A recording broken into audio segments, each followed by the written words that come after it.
దేవుని పరిశుద్ధ నామానికి మహిమ కలుగును గాక. ఈ సాయంకాల ఉపవాస కొడుకులో పాల్గొన్న ప్రతి బిడ్డని దేవుడు నిటారులుగా దీవించి ఆశీర్వదించిన గాక. కొన్ని నిమిషాలు మనము ఇంటర్సెసరీ ప్రేయర్లో మనం గడపడానికి దేవుడు కృప చూపించాడు. ఈ సాయంకాల సమయంలో పరిశుద్ధ గ్రంథం నుంచి కీర్తన గ్రంథము 6వ అధ్యాయము 10 వచనాలు మనము ధ్యానం చేద్దాము పిల్లారా. ఈ లేఖనాన్ని మనము చూసినట్లయితే మొట్టమొదటి వచనంలో ఈ విధంగా వ్రాయబడినది. పిల్లారా, యెహోవా నీ కోపము చేత నన్ను గద్దెంపకము, నీ ఉగ్రతతో నన్ను శిక్షింపకము అని లేఖనములో కీర్తనకారుడు తెలియజేస్తున్నాడు. ఈ లేఖనము చాలా ప్రాముఖ్యమైన వాక్యాన్ని మనకి హెచ్చరిక చేస్తున్నది. ప్రిలారా, యెహోవా నేను కృషించి ఉన్నాను, నన్ను కరుణించుము. యెహోవా నా ఎముకలు అదురుచున్నవి, నన్ను బాగు చేయము అంటాడు. నిజమే, మన యొక్క ఎముకలు కృషించి ఉన్నవి. మనము దేవుని సన్నిధిలో మనల్ని దేవుడు కరుణించేదాకా ఆయన సన్నిధిలో మనము ఎదురు చూడాలని లేఖనం చెప్తుంది. నా ఎముకలు బహుగా అదురుచున్నవి అంటాడు, నన్ను బాగు చేయము అంటాడు. నిజమే పిల్లరా, ఈ రోజుల్లో ప్రతి వారి జీవితంలో కూడా ఇలాంటి సమస్యలు ఉన్నవి. దేవుడు మనల్ని బాగు చేయాలి, దేవుడు మనల్ని స్వస్థపరచాలి. ఆయన మనకి స్వస్థపరిచే దేవుడిగా ఉన్న మాటని మనం చూడగలుగుతున్నాము. పిల్లరా, నా ప్రాణము బహుగా అదురుచున్నది, యెహోవా నీవు ఎంతవరకు ఖండింపకయుందు అంట. నిజమే, ఈ మాటని మనం చూసినట్టయితే కొన్నిసార్లు మన ప్రాణము త్రాహణ పుట్టుచున్నది అంటాడు. మనలో ఆ యొక్క దేవుని చిత్తము జరగట్లేదు అంటున్నాడు.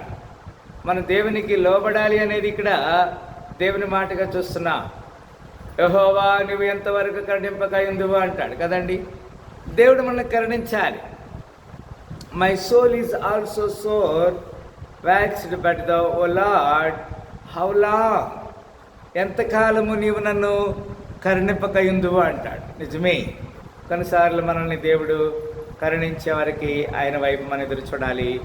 పుల్లారా, 4వ వచనం కీర్తన గ్రంథము 6వ అధ్యాయము 4వ వచనం విధంగా వ్రాయబడినది. యెహోవా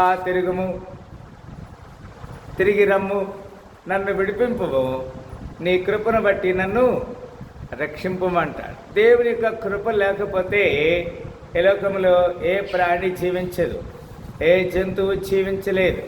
ఏ శత్రువు మనల్ని కనుకరించడానికి కదా, దుష్టులు మన మీద విల్లెక్కి పెట్టి ఉన్నారంటాడు.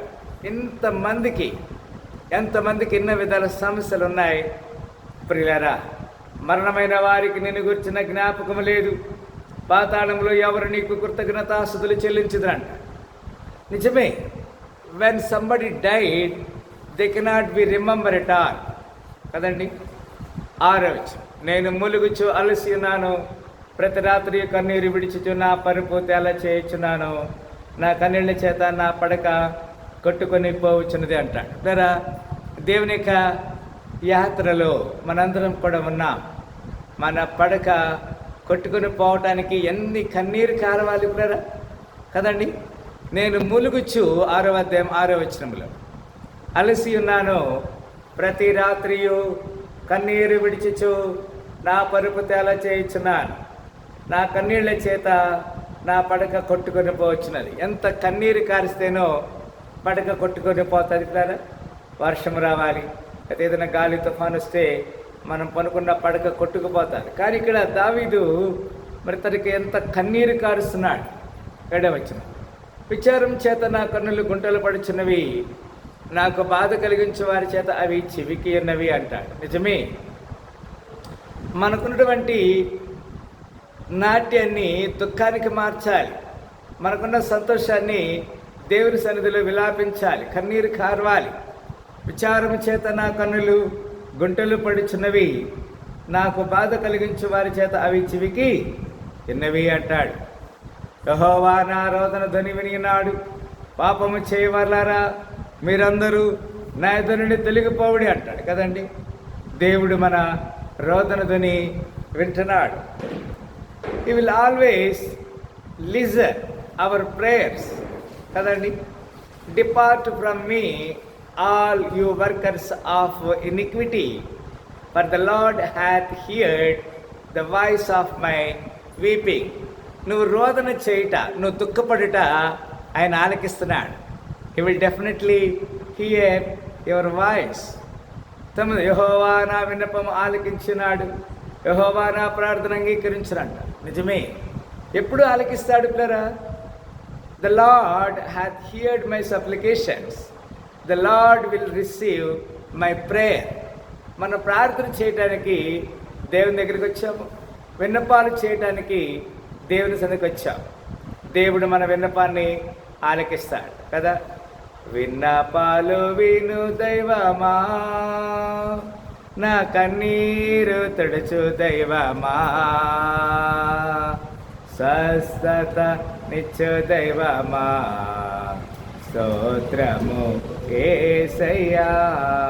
దేవుడు మన విన్నపాన్ని ఆలకిస్తాడు, ఆలకించి మన ప్రార్థన అంగీకరిస్తాడు. ఎప్పుడు మన ప్రార్థన అంగీకరిస్తాడు? మనం దేవునికి ఇష్టముగా ఉన్నప్పుడు. When we are favoured to the Lord, దేవునికి when we are close to the Lord, దేవునికి సమీపంగా ఉన్నప్పుడు నీ ప్రార్థనని దేవుడు ఆలకిస్తాడు. ప్రేర కీర్తన గ్రంథము 6వ అధ్యాయం 10వ వచనం ఈ విధంగా వ్రాయబడింది.